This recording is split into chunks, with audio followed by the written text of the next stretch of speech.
Hi friends, welcome to YouTube channel Kavya Nayana. ಬನ್ನಿ ಇವತ್ತು ಮಕ್ಕಳಿಗೆ ಇಷ್ಟವಾಗೋ ಬಿಸ್ಕೆಟ್ ಮಾಡೋಣ. ಅದು ಮೈದಾ ಹಿಟ್ಟಿನಲ್ಲಿ ತುಂಬ ರುಚಿಯಾಗಿ ಆಗಿರೋ ಬಿಸ್ಕೆಟ್ನ ಮಾಡೋಣ. ಬನ್ನಿ, ಅರ್ಧ ಕಪ್ ತುಪ್ಪ ಹಾಕೋಣ, 3/4 ಕಪ್ ಸಕ್ಕರೆ ಪುಡಿ ಹಾಕೋಣ,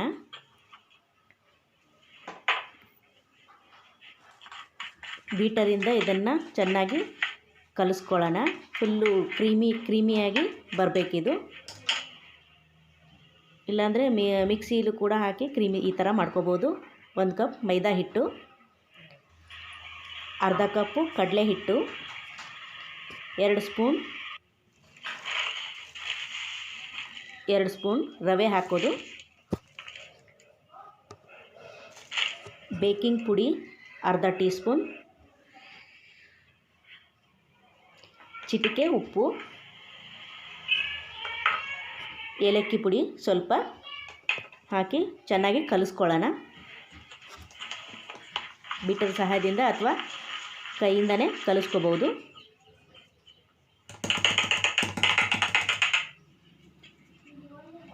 ನೀರೇನು ಆ್ಯಡ್ ಮಾಡೋಂಗಿಲ್ಲ ಫ್ರೆಂಡ್ಸ್. ಚೆನ್ನಾಗಿ ಕೈಯಿಂದನೇ ಕಲಿಸ್ಕೊಳ್ಳೋಣ. ಚಪಾತಿ ಹಿಟ್ಟು ಹದಕ್ಕೆ ಕಲಿಸ್ಕೊಳ್ಳೋಣ. ನೋಡಿ, ಉಂಡೆ ಆಗಬೇಕು. ತುಪ್ಪ ಕರೆಕ್ಟಾಗಿ ಆಗಿದೆ. 1 ಕಪ್ ಮೈದಾ ಹಿಟ್ಟಿಗೆ ಅರ್ಧ ಕಪ್ ತುಪ್ಪ ಸರಿ ಹೋಗಿದೆ. ನೋಡಿ, ಈ ಥರ ಕಲಿಸ್ಕೊಳ್ಳೋದು. ಜಾಸ್ತಿ ಗಟ್ಟಿಯಾಗಿ ನಾದಕ್ಕೆ ಹೋಗಬೇಡಿ, ಸ್ಮೂತಿಯಾಗಿಯೇ ಇರಲಿ. ನೋಡಿ, ಈ ಥರ ಕಲಿಸ್ಬೇಕು ಮೆತ್ತಗೆ. ನೋಡಿ, ಈ ಥರ ಕಲಿಸ್ಬೇಕು. ನೋಡಿ, ಜಾಮೂನ್ ಇರುತ್ತಲ್ಲ ಆ ಹಿಟ್ಟಿನ ಹದಕ್ಕೆ ಕಲಿಸ್ಬಿಟ್ಟು ಇಷ್ಟಿಷ್ಟೇ ಉಳ್ಳೆ ಮಾಡಿಬಿಟ್ಟು ರೌಂಡಾಗಿ ಮಾಡಿಬಿಟ್ಟು ಇಷ್ಟಿಷ್ಟು ನೋಡಿ, ಇಷ್ಟಿಷ್ಟು ಮಾಡಬೇಕು ಬಿಸ್ಕೆಟಿನ ಅದಕ್ಕೆ. ಇದು ಇಡ್ಲಿ ಪಾತ್ರೆ. ಉಪ್ಪು ಹಾಕ್ಬಿಡೋಣ. ಇದಕ್ಕೆ ಉಪ್ಪು ಹಾಕ್ಬಿಟ್ಟು ಒಂದು 5 ನಿಮಿಷ ಉರಿಲಿ ಹೀಟ್ ಮಾಡ್ಕೊಳ್ಳೋಣ. ಅಲ್ಲಿವರೆಗೂ ಇಡ್ಲಿ ಪಾತ್ರೆಗೆ 1 ಸ್ಪೂನ್ ತುಪ್ಪ ಒರೆಸ್ಬಿಟ್ಟು ಬಿಸ್ಕೆಟ್ನ ಇದರಲ್ಲಿ ಇಡೋಣ. ಫುಲ್ ಪ್ಲೇಟಿಗೆಲ್ಲ ತುಪ್ಪ ಸವರಬೇಕು. ಸವರ್ಬಿಟ್ಟು ಈಗ ಒಲೆ ಹಚ್ಕೊಂಡು ಅದನ್ನು ಉಪ್ಪು ಹಾಕಿರೋ ಪಾತ್ರೆನ ಹೀಟ್ ಮಾಡ್ಕೊಳ್ಳೋಣ. ಒಂದು 5 ನಿಮಿಷ ಮುಚ್ಚಳ ಮುಚ್ಚಿಬಿಟ್ಟು ಹೀಟ್ ಮಾಡ್ಕೊಳ್ಳೋಣ.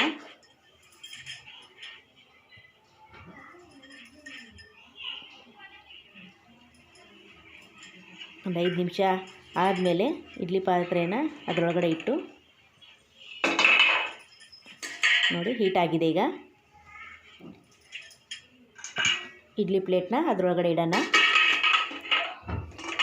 ಆವಾಗಲೇ ಮಾಡಿದ್ವಲ್ಲ ಉಳ್ಳಿನ ಬಿಸ್ಕೆಟ್ ಉಂಡೆನ ಇದರಲ್ಲಿ ಇಡೋಣ.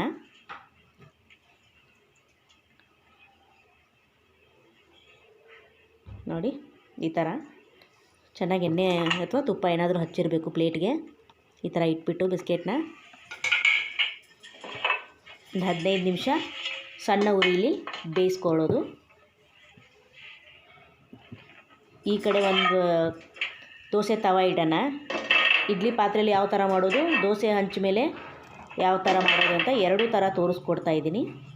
ನಿಮ್ಗೆ ಯಾವ್ದು ಅನುಕೂಲ ಆಗುತ್ತೋ ಅದರಲ್ಲಿ ಮಾಡ್ಬೋದು. ಇದು ಒಂದು 5 ನಿಮಿಷ ಹೀಟ್ ಆಗಬೇಕು ತವ.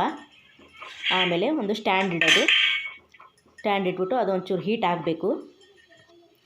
ಹೀಟ್ ಆದಮೇಲೆ ನೋಡಿ, ಒಂದು ತಟ್ಟೆಗೆ ತುಪ್ಪ ಸವರಿಬಿಟ್ಟು ಅದರಲ್ಲಿ ಒಂದು 4 ಉಳ್ಳಿ ಥರ ಮಾಡಿ ಇಟ್ಟು ಮುಚ್ಚಬೇಕು.